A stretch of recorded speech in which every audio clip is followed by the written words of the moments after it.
सुना भी आपने भैया सर्वेश साहसी जी को? सुना। इस चक्र में बहुत साहस बांधा उन्होंने, लेकिन बार बार बिजली धोखा दे रही थी। और क्या? साहस तो बहुत बांधा उन्होंने, जवाब में भी साहस बांधा, सवाल में भी जवाब में भी पूरा साहस बांधा है। और क्या? साहसी भैया, वारे साहसी, वाह बड़े साहसी। जवाब आपका जो भी आ रहा है क्या कहूँ, सब बढ़िया है। हमारे शर्मा जी को इतना इतना समय मिल रहा है जवाब लिखने का, इतनी देर तक बिजली गायब हो जाती है। और क्या? और फिर भी 2-4 लाइनें जोड़ने में भी सर्वेश भैया, हालांकि जवाब केवल आपने शब्दों की भरपाई कर दी है।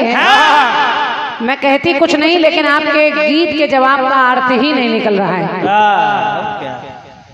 आपकी लाइन बोल रही है कि भीष्म पितामह के लिए, कि ये भीष्म पितामह सा प्रण कौन करे।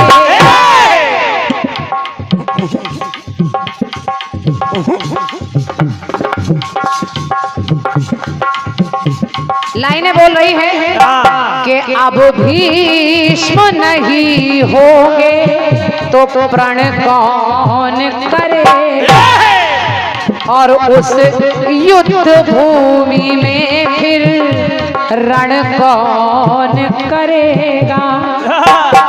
कहाँ की बात है, कौन किसे कह रहा है?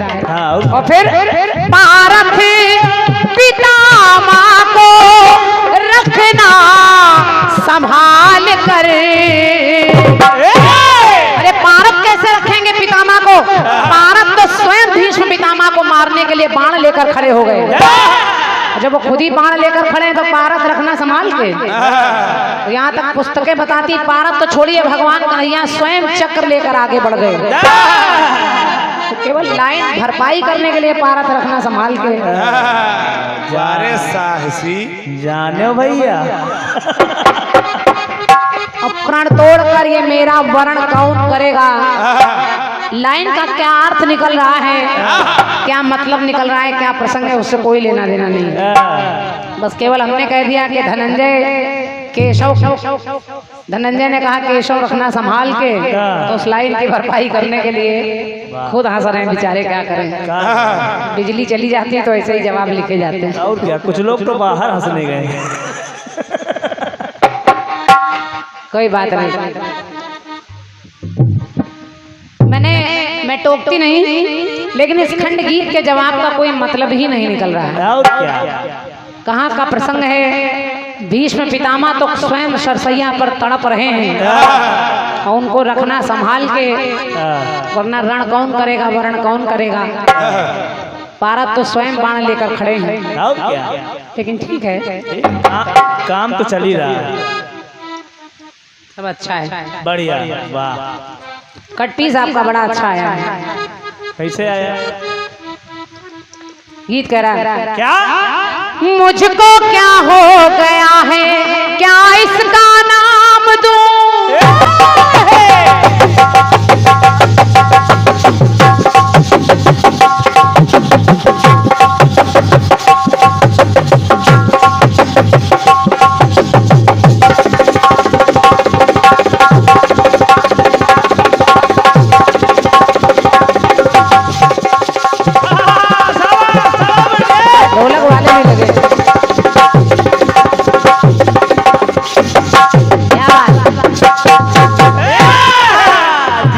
मुझको क्या हो गया है, क्या इसका नाम दूं।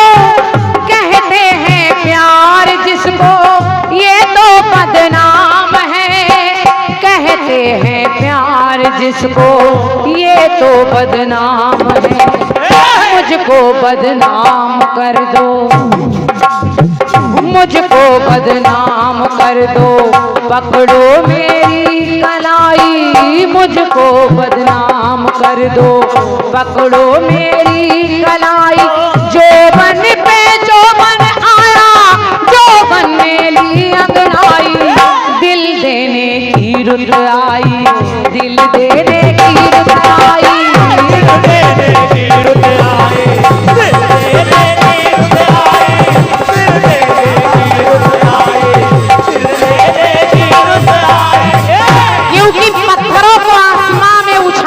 करते। मिंटू भैया, पत्थरों को आसमां में उछाला नहीं करते, हम भी दूसरों के ऐब निकाला नहीं करते, और उनके घरों में रोशनी अच्छी नहीं लगती जो दूसरों के घरों में कभी उजाला नहीं करते।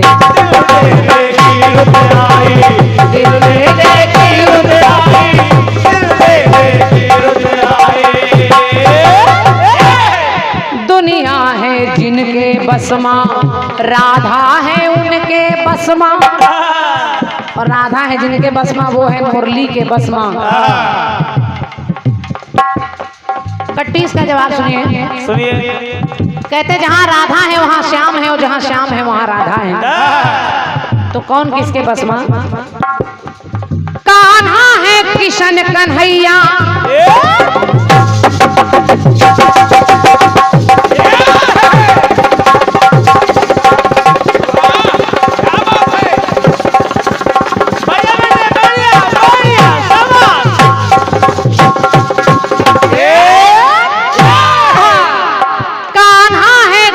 कन्हैया करता करुणा कर है, नंद लाला नमन करे रहे। आपके कटपीस में एक अक्षर चल रहा है, जैसे मनमोहन मदन मुरारी मुरलीधारी गोविंद गोपाला, तो कान्हा किशन कन्हैया और करता करुणा के सागर। कान्हा है किशन कन्हैया करुणा के सागर है, नंद लाला नमन है नटवर, नैना भी राम नागर है, नंद लाला नैना भी राम नटवर नट नागर है। तो किसके बसमा? दुनिया शक्ति के बसमा, दुनिया शक्ति के बसमा, शक्ति युक्ति के बसमा, के दुनिया शक्ति के बसमा, शक्ति युक्ति के बसमा, और सबके भगवान रहते सदा भक्ति के बसमा। धन्यवाद है, आपकी तालियों के लिए धन्यवाद है। क्या बात है। कहते हैं भक्त के बस में है भगवान, भगवान इधर उधर नहीं जाता। अगर भक्त की भक्ति मजबूत है तो भगवान भक्त के बस में हो जाता है। क्या बात है। वो चाहे राधा हो चाहे कन्हैया हो, अगर उनको पूजने वाले भक्त हैं तो वो राधा कन्हैया अपने आप भक्ति और भक्त के बस में हो जाते हैं। तो दुनिया शक्ति के बसमा, शक्ति युक्ति के बसमा, सबके भगवान रहते सदा भक्ति के बसमा।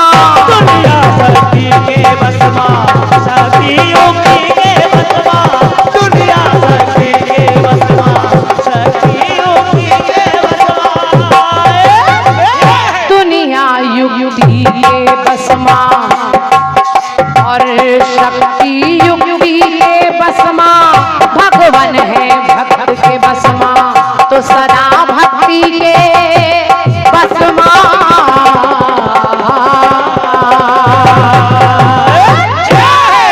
बोलिए राधा रानी सरकार की जय। एक बार दोनों हाथ ऊपर उठाकर जय बोल दीजिए हमारे साथ, तो थोड़ी बहुत जो लाइट की डिस्टर्बेंस की वजह से सुस्ती है वो दूर हो जाए। और क्या। दोनों हाथ ऊपर उठाकर बोलिए, बोलिए सियावर रामचंद्र की, बोलिए बालाजी सरकार की, बोलिए कन्हैया लाल की। ये बात बहुत बहुत धन्यवाद है। और हमारे फुल पीस का जवाब भी आपने सुना है। हाँ और क्या। कैसा है कैसा नहीं है कुछ कहने की आवश्यकता नहीं है। अब ज्यादा कुछ कहो बना। झुमका गिरा रे बरेली बाजार में। गर्मी बहुत है, बस रात निपटे दो।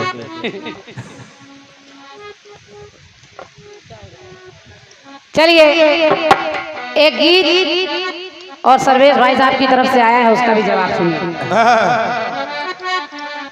धुन बहुत बढ़िया है, बढ़िया। गीत कह रहा है क्या क्या? हम तेरी आंखों में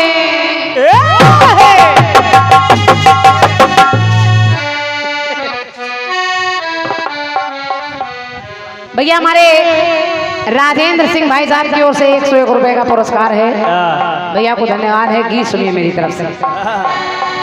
हम तेरी आंखों में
भाइयों की तरफ से पुरस्कार है। स्पेशल पुरस्कार साहिल भाई के लिए। क्या बात है। 101 मुद्राएं और दूसरे भैया लिख रहे हैं कि अपना चौबेपुर यूपी 78। साहिल भाई के लिए 51 मुद्राएं हैं। क्या बात है। चौबेपुर वारे कोई जोड़ नहीं तुम्हारा मेरे भाई। तुम्हारा जोड़ भरने के लिए सीमेंट मोरम लानी पड़ेगी। गीत कह रहा है क्या कि हम तेरी आंखों में ऐसे खो जाएंगे।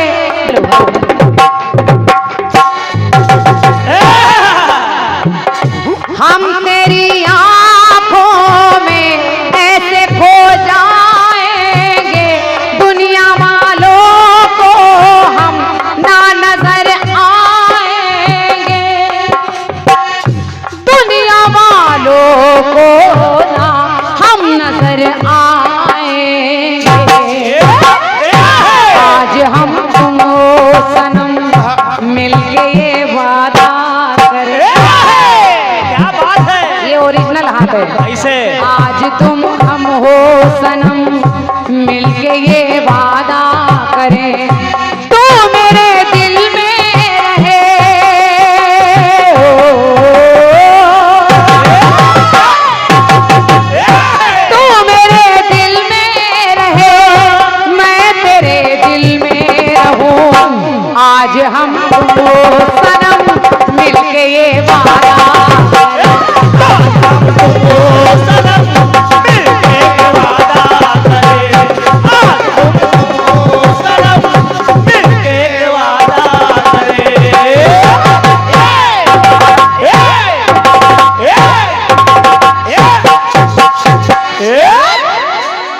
चौबेपुर शाबाश। क्या बात है मेरे भाई। वाह बेटे। गीत में सुना है आपने,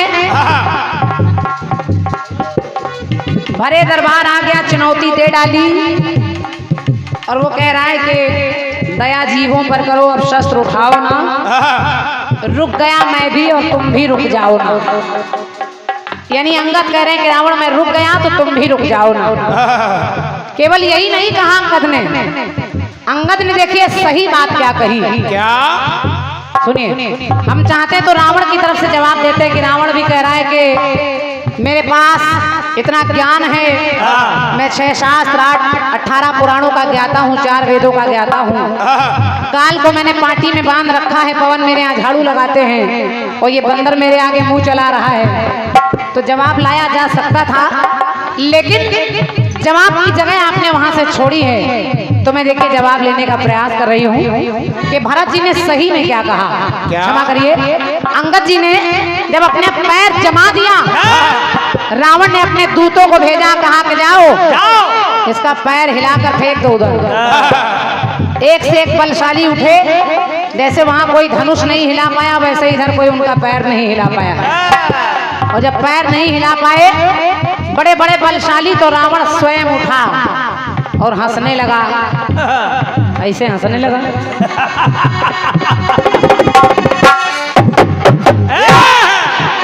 ऐसे तो हमारे मिंटू भैया हंसते हैं।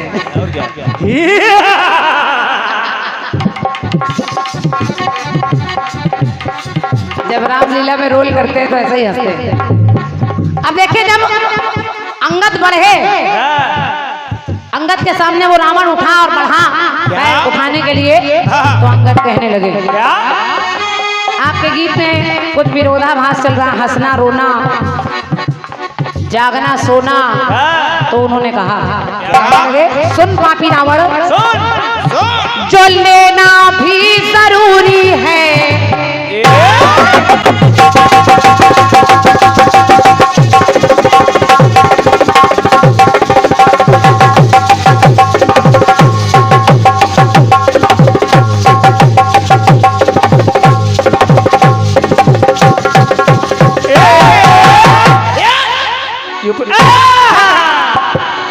कहा सुनो, जो लेना भी जरूरी है तो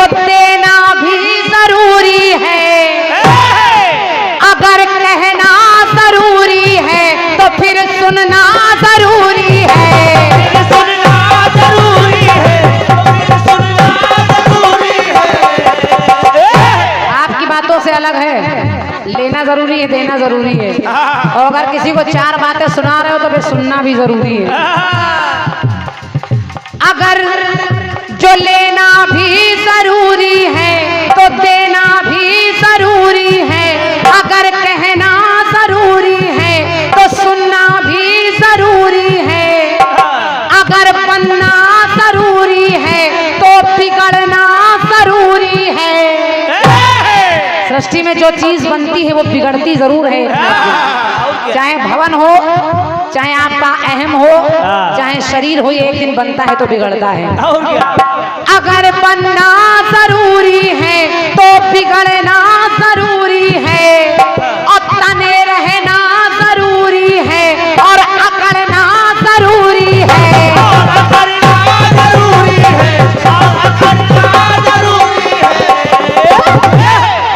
कह रहे हैं कि भले ही तनना जरूरी है, अकड़ना जरूरी है, जिंदगी में हमेशा सीधे नहीं बने रहना चाहिए, ये भी जरूरी है भाई साहब। और ये जिंदगी का एक सूत्र है कि आदमी को हमेशा सीधे नहीं रहना चाहिए। एक बार एक मुनि ने सर्प को देखा, सर्प ने हाथ जोड़ लिए, कहा महाराज आप मुझे बताइए मुझे क्या करना चाहिए। महाराज ने कहा देखो ऐसा करो, वो बच्चे तुम्हारे पास से निकलते हैं तो तुम्हें उन्हें काटना नहीं चाहिए। अब वो सर्प, उसने सोचा ठीक है एक मुनि ने मुझे ज्ञान दिया है, उस सर्प ने काटना छोड़ दिया और उस सर्प के पास तमाम बच्चे आते रहे, वो सर्प उनके साथ खेलता रहा। बच्चे कभी उसको तिनका भोंक देते, कभी उसका झूला बनाकर झूल रहे हैं, कभी उसको गले में डाल रहे हैं, कभी तोड़ मरोड़ कर फेंक रहे हैं, तो बेचारा कुछ नहीं बोल रहा है। एक दिन इतना घायल हो गया, वही सर्प मुनि के पास पहुंचा और कहा महाराज मेरी ये दशा देखिए, इन बच्चों ने क्या हालत कर दी। तो मुनि महाराज ने कहा मैंने ये कहा था कि काटना छोड़ दो, लेकिन मैंने ये नहीं कहा था कि तुम फुफकारना भी छोड़ दो। इसलिए आदमी को अपनी फुफकार बनाए रहनी चाहिए, काटिए या ना काटिए, लेकिन फुफकार जरूरी है आज के जमाने में। अगर आप फुफकारेंगे नहीं तो आदमी आपको सीधा समझकर आपको तोड़ मरोड़ कर किनारे कर देगा, इसलिए आपको फुफकारना भी जरूरी है। इसीलिए लोग कहावत कहते हैं सीधे का मुंह कुत्ता चाटे, तो यह भी जरूरी है। अगर बनना जरूरी है तो बिगड़ना जरूरी है, तने रहना जरूरी है, और अकड़ना जरूरी है।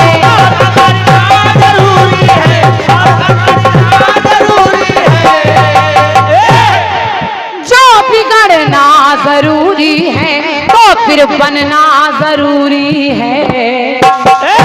लेकिन रावण ने कहा कि हटो, तुम सब किनारे हटो, मैं इस बंदर का पैर हटाता हूँ। और जैसे ही बल भर करके रावण उसके चरणों के पास गए तो अंगद जानते हैं कि रावण में कितना बल है।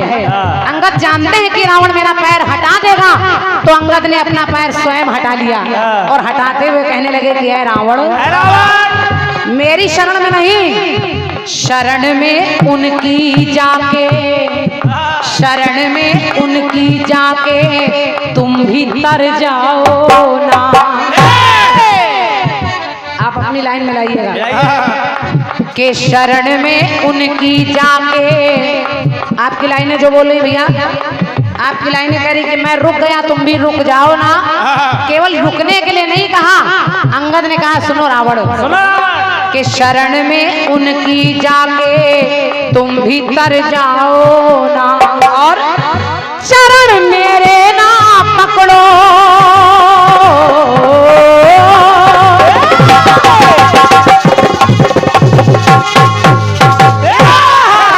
चरण मेरे ना पकड़ो, मुझे छोड़ दो और वहां झुक जाओ ना।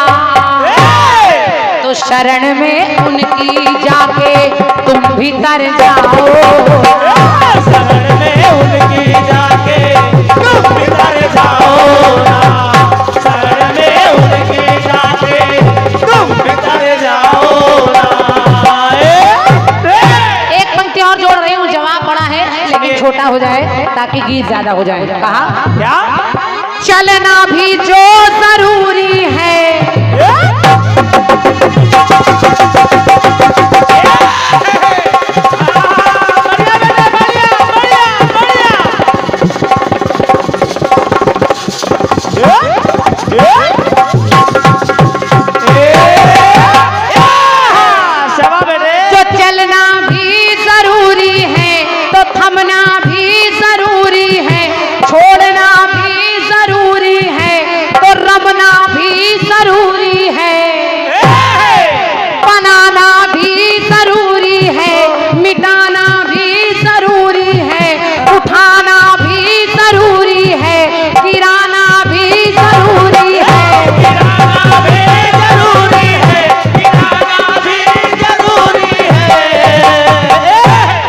कृपा भगवन की रावण, कृपा भगवन की रावण, तुम भी पा जाओ ना। शरण में उनकी जाके तुम भी तर जाओ ना। चरण मेरे ना पकड़ो वहां झुक जाओ ना। चरण मेरे ना पकड़ो वहां झुक जाओ ना। चरण मेरे ना पकड़ो वहां झुक जाओ ना। चरण मेरे ना पकड़ो और वहां झुक जाओ ना। बोलिए बालाजी सरकार की।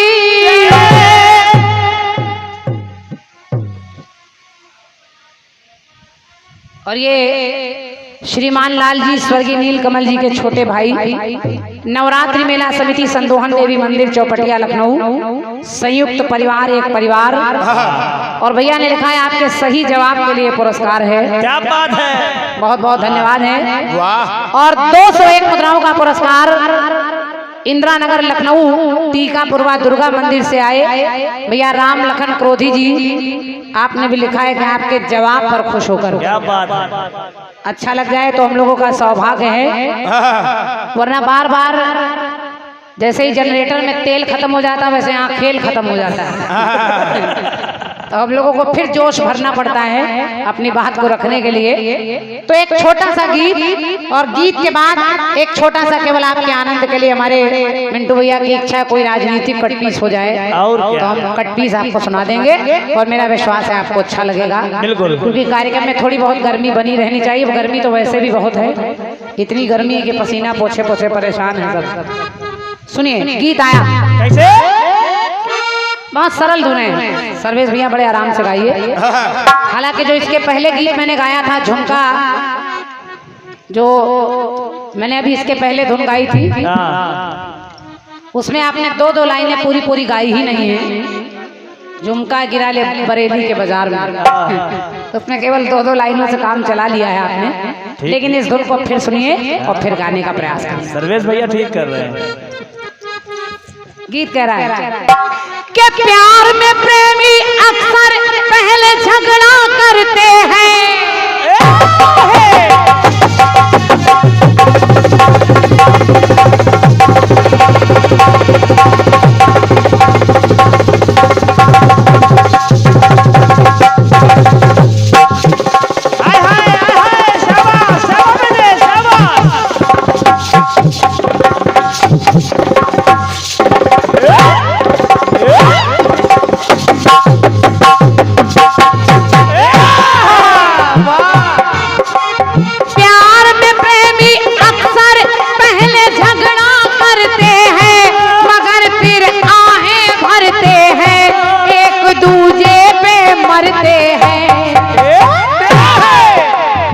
तो तेरी मोहब्बत मेरी कहानी और 4 दिनों की है ये जिंदगानी। तो आ मेरी रानी ले जा छल्ला निशान, आ मेरी रानी ले जा छल्ला निशान, आ मेरी रानी ले जा छल्ला निशान।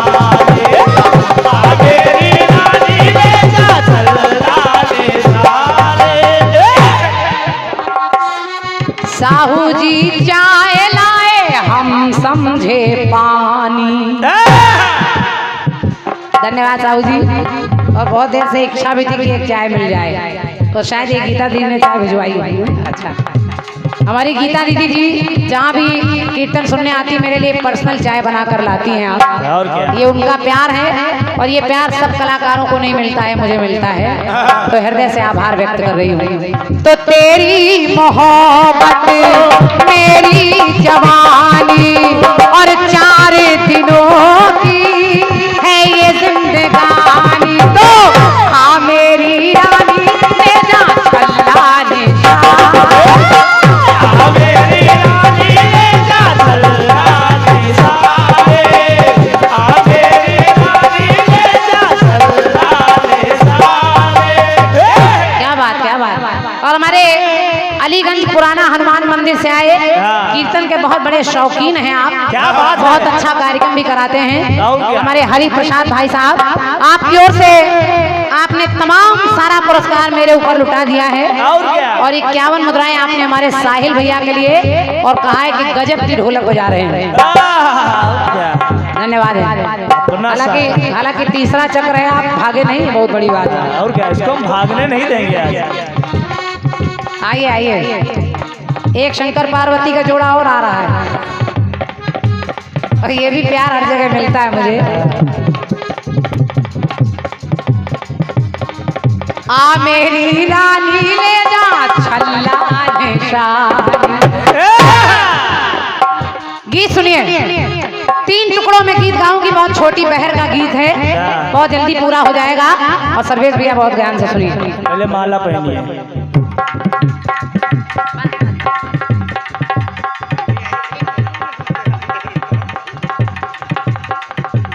एक बार इन दोनों लोगों के लिए तालियां बजा दीजिए, अच्छा लगेगा। ये हमारे राम स्वरूप भाई साहब हैं जो कोटरी लखनऊ के निवासी हैं और इनकी विशेषता है कि पति पत्नी दोनों जोड़े से कीर्तन सुनने जाते हैं। और क्या। आप लोग तो बहुत लोग अकेले चले आते हैं, भाभी बुलाते नहीं। देखो हमारे दिनेश भैया मुस्कुरा रहे हैं।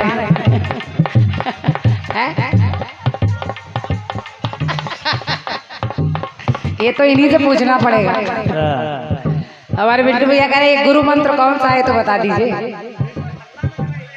अच्छा, ये कह रहे हैं कि घर वाले हल्ला ना करे है मारे ले जाई जाई।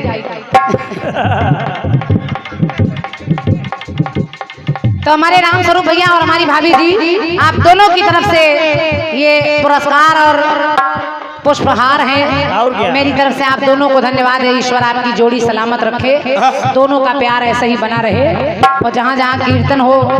अच्छा, केवल कीर्तने सुनने जाते हो कि नौटंकी भी साथ में देखे जाते हैं? नौटंकी भी कुर्रा गिराता। बहुत बहुत धन्यवाद है मेरी ओर से आप दोनों को।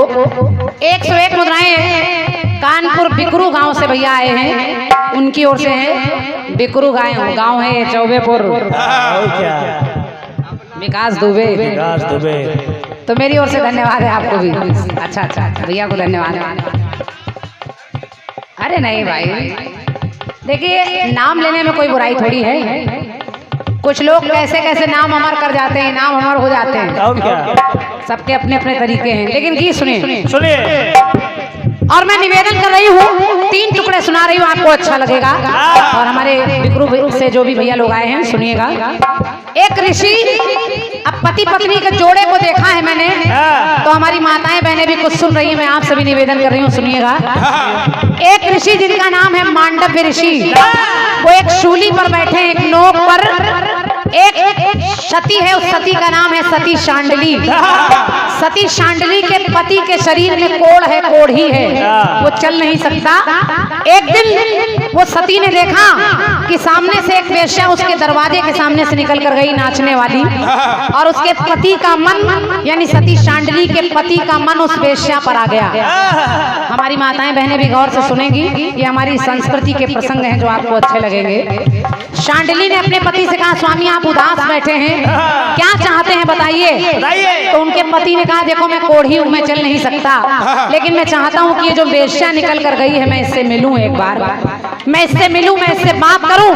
तो सती शांडली को ईर्ष्या नहीं हुई, वो जली नहीं। उसने कहा, स्वामी अगर आप उस नारी से मिलना चाहते हैं तो मैं आपसे वादा करती हूँ, मैं आपको अपने कंधे पर बिठाकर उससे मिलाने ले जाऊंगी।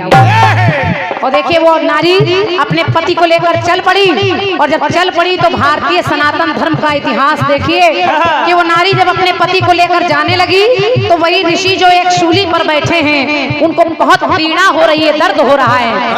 अचानक उसके पति का पैर ऋषि के शरीर में लगा और ऋषि के मुंह से श्राप निकल गया कि जाओ जाओ, जिसने मुझे कष्ट पहुंचाया है सूर्य के निकलते ही वो मर जाएगा, सूर्य के निकलते मर जाएगा। तो उस पत्नी ने सुना कि मेरा पति मर जाएगा जिसको मैं कंधे पर लाते हूँ, तो वो कहने क्या लगी, कहती है, क्रोधित होकर ऋषिवर ने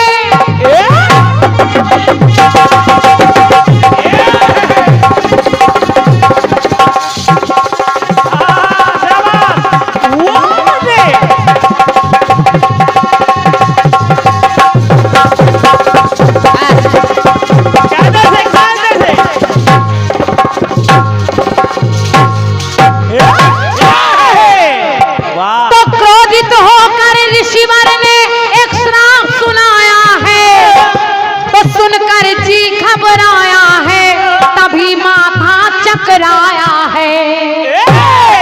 अब उस नारी ने सुना कि सूर्य के निकलते मेरा पति मर जाएगा, तो सती शांडिल्य ने किया क्या? फिर उसने अपने मन में है ठानी, फिर उसने अपने मन में है ठानी, और जल को लिया, जल को पढ़कर फूंक कर फेंका और कहा जाओ जाओ ऋषि, अगर सूर्य के निकलते मेरा पति मर जाएगा तो मैं आज के बाद सूर्य को निकलने ही नहीं दूंगी।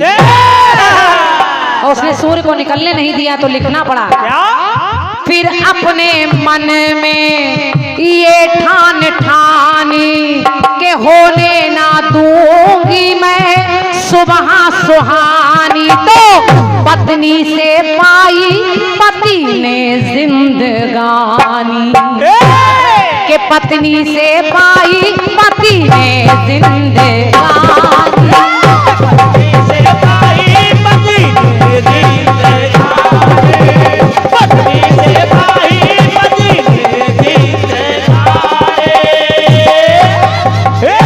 आदरणीय शर्मा जी बहुत गौर से सुनिएगा, मैंने 3 नारियां ढूंढी हैं जिन्होंने अपने पति को जीवन दिया है। अब जवाब तो तब है जब कोई पत्नी अगर जीवन दे रही तो उधर से पति कोई जीवन दे दे, तब तो जवाब ही है। और क्या? हालांकि आजकल पत्नियां तो तमाम व्रत रखती हैं लेकिन पति कोई व्रत नहीं रखता। पत्नियां करवा चौथ रखती हैं, तीजा रखती हैं, हरियाली तीज मनाती हैं, पीपल को पूजती हैं, बट सावित्री रखती हैं पति के लिए, लेकिन पति कौन सा व्रत रखता है? सोचिएगा। मौन व्रत रख सकता है। सही बताया, मौन व्रत। तो फिर उसने अपने मन में ये ठानी के होने ना दूंगी मैं सुबह सुहानी। तो पत्नी से पाई पति ने जिंदगानी, पत्नी से पाई पति ने जिंदगानी, पत्नी से पाई पति ने जिंदगानी। अब ये जो दूसरी पत्नी है दिनेश भैया, इसको पूरी दुनिया जानती है और सती का नाम है सती सावित्री। ऐसे नहीं, पहले प्रसंग सुन लीजिए। सती सावित्री को पता है कि इतने बजकर इतने मिनट पर मेरा पति मर जाएगा, लेकिन सावित्री घबराई नहीं। उसने अपने पति से कहा कि आज आप लकड़ियां काटने जा रहे हैं, आज मैं भी आपके साथ चलूंगी। और वो सत्यवान के साथ जंगल में गई। पत्नी ने देखा कि पति लकड़ी का गट्ठर बनाकर लाया और जैसे ही पेड़ के नीचे रखा, पत्नी के शरीर पर यानी गोद में सर रखा, और देखते ही देखते सत्यवान के प्राण निकल गए। और जब प्राण निकल गए तो यमराज सावित्री के पति सत्यवान के प्राण लेकर जाने लगे। सावित्री पीछे पीछे चलने लगी। यमराज ने कहा, बेटी लौट जा, तेरा यहाँ कोई काम नहीं है, तेरे पति का समय पूरा हो गया है। मिंटू भैया सुनिएगा। तो जब उसने सुना कि यमराज कह रहे लौट जा, सावित्री ने कहा, महाराज आप अपना काम करिए, मैं अपना काम करती हूँ। यमराज ने कहा, इतनी दूर आ गई, चल कोई एक वरदान मांग ले, पति नहीं दूंगा। सावित्री ने कहा, मेरा पति नहीं दे रहे तो मेरे पति का खोया हुआ राजपाट दे दीजिए। यमराज ने कहा, जा दे दिया। फिर सावित्री चलने लगी तो यमराज ने कहा, इतनी दूर आ गई, पति को छोड़कर दूसरा वरदान मांग ले। सावित्री ने कहा, महाराज मेरे सास ससुर अंधे हैं, उनकी आंखें आ जाएं। यमराज ने कहा, जा वो भी हो जाए। फिर भी सावित्री नहीं मानी और पीछे पीछे चलने लगी। तो यमराज ने कहा, बेटी चल कोई आखिरी वरदान मांग ले, पति नहीं दूंगा, आखिरी वरदान मांग। तो सावित्री ने मुस्कुराते हुए कहा, महाराज मुझे 100 पुत्र होने का वरदान दे दीजिए। यमराज ने कहा, जा जा तेरे 100 पुत्र हो जाएं। लेकिन सावित्री हंसने लगी, कहने लगी, महाराज जिनसे मेरे 100 पुत्र होने उनको तो आप ही लिए जा रहे हैं। यमराज फंस गए। तो आखिर 100 पुत्र होंगे कैसे? अब यमराज सावित्री की बातों में फंस गए। वो बस बहुत गौर से सुनिएगा, सुनिए, कोशिश करिए, मिल जाएगा। तो अपने सत का बल सती ने दिखाया था,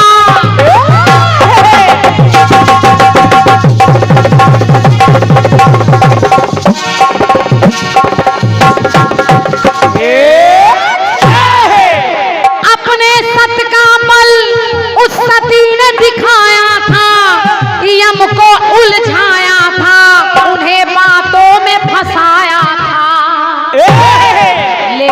लेकिन सतबल से यमुने तब हार मानी, सतबल से यमुने तब हार मानी, और सांसों में लौटी फिर से रवानी, तो पत्नी से पाई पति ने जिंदगानी।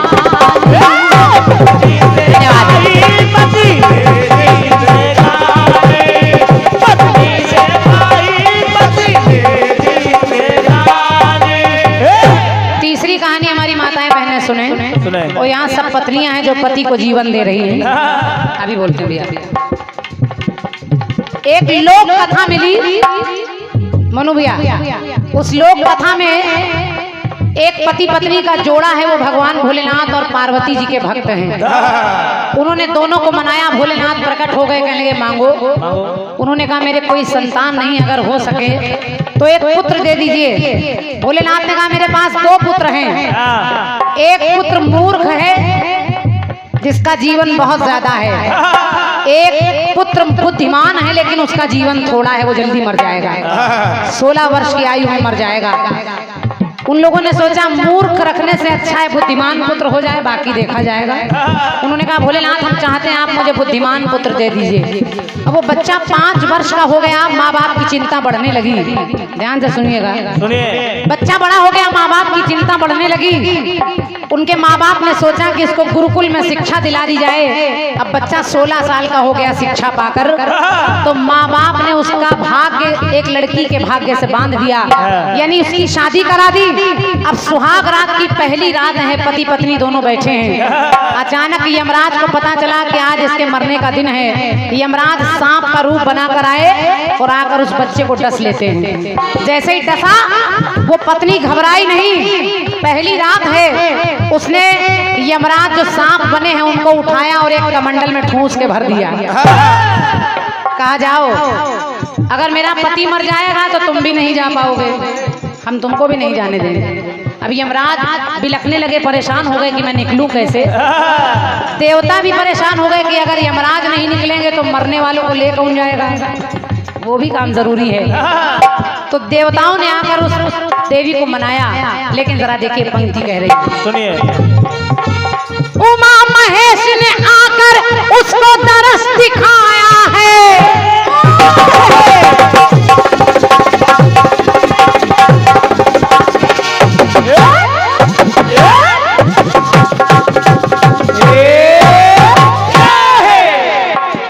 उमा महेश ने आकर उसको दरस दिखाया है और बेटी को मनाया है, वहां तब यम को छुड़ाया है। और जब छुड़ाया तो उस लड़की ने कहा मैं छोड़ तो दूंगी, लेकिन मेरे पति को जीवित करिए।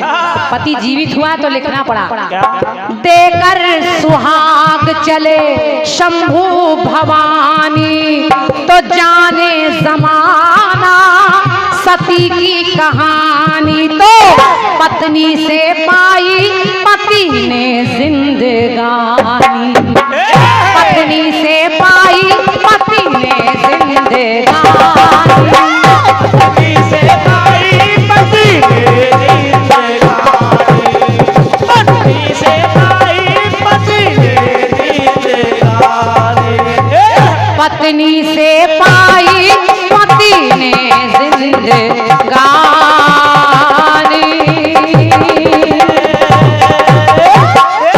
बोलिए सच्चे दरबार की।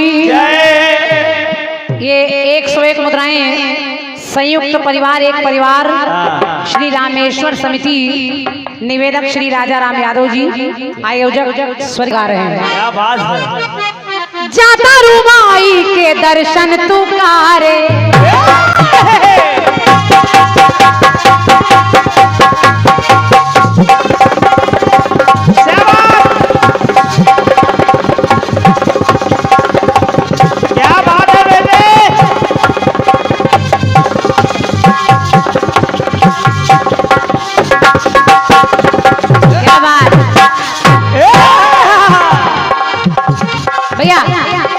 भैया भैया सुनिएगा। जाता रूमाई के दर्शन तू कारे, काहे का लगली तू साज सा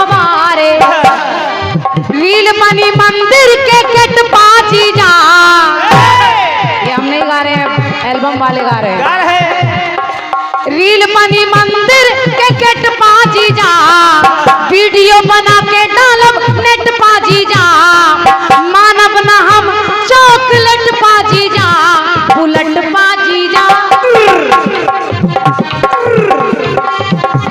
बुलेट पाजी जा, बुलेट पाजी जा, ले चली घुमावे बुलेट पाजी जा, ले चली घुमावे बुलेट पाजी जा, ले चली घुमावे बुलेट पाजी जा, ले चली घुमावे बुलेट पाजी जा। ये हमारे आदमी दिनेश भाई साहब हैं, दिनेश तिवारी जी। और क्या और आपका पूरा परिवार मुझे बहुत स्नेह करता है, आपके चाचा जी परिवार पूरा। अच्छा, और इसके पहले हालांकि आपने कहा था अनाउंसमेंट मना करें, ठीक है। तो ये 501 रुपए हमारे दिनेश भैया की तरफ से है। दिनेश तिवारी जी सुल्तानपुर से आप आए हैं और आप शिक्षक हैं, और क्या? और कलाकारों का बहुत मान सम्मान आपके यहाँ होता है, जैसे हमारे मोनू भैया करते हैं ऐसे ही आप लोग। और मेरे लिए दोनों ही भाई सामने बैठे हैं, मेरा सौभाग्य है। सुनिए सुनिए तो बुलेट पाजी जा, बुलेट पाजी जा, ए ले चली घुमावे बुलेट पा,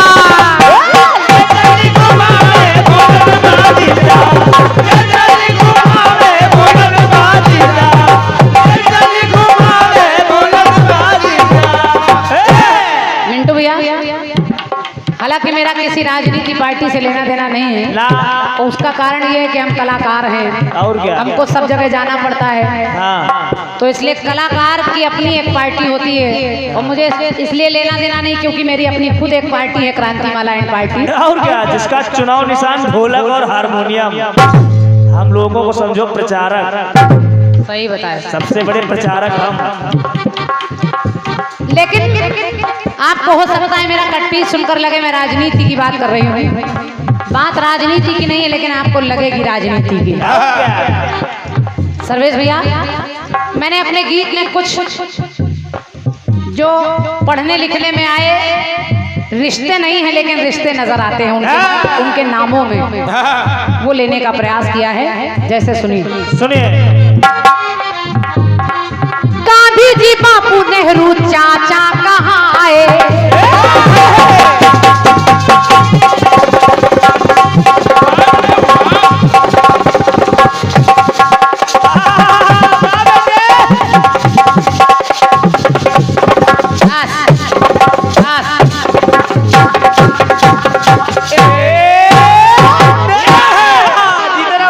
ये लड़का गुस्से में है आज। और क्या, कुछ तो है।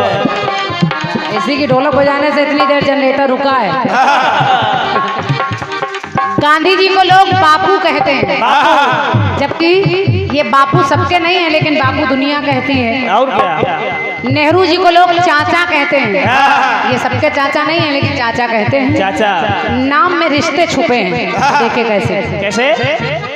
गांधी जी बापू चाचा, गांधी जी बापू नेहरू चाचा कहाँ आए, माया बहन जी, मायावती को सब कोई बहन जी कहते हैं, अब सबकी बहन जी नहीं है, लेकिन बहन जी कहते हैं।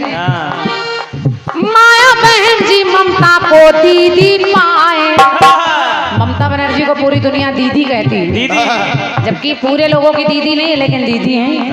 और सुनिए, शिवराज मामा जय ललिता थी अम्मा,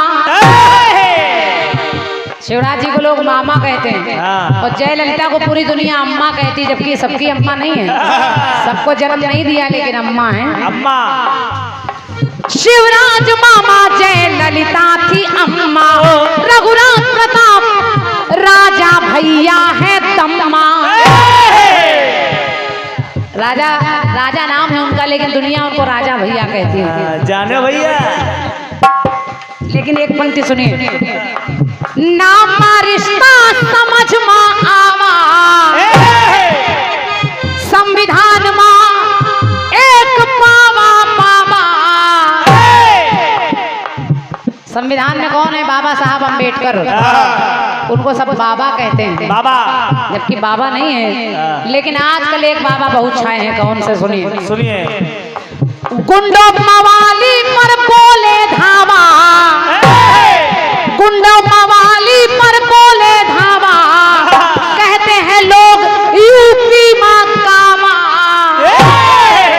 यूपी में कावा तो योगी बाबा, योगी बाबा, अरे योगी बाबा, अरे योगी बाबा, तो योगी कहलाए बुलडोजर बाबा। योगी कहलाए बुलडोजर बाबा, ए योगी कहलाए बुलडोजर बाबा, योगी कहलाए बुलडोजर बाबा। वैसे मानस के मिलते हैं तुलसी बाबा। एक बाबा और छाए हैं, और आजकल छाए बागेश्वर बाबा। बागेश्वर बाबा, आजकल बागेश्वर बाबा बहुत छाए हैं, लेकिन योगी बाबा, अरे योगी बाबा, तो बाबा कहलाए बुलडोजर बाबा। बुलडोजर बाबा, बाबा कहलाए बुलडोजर बाबा, योगी कहलाए बुलडोजर बाबा।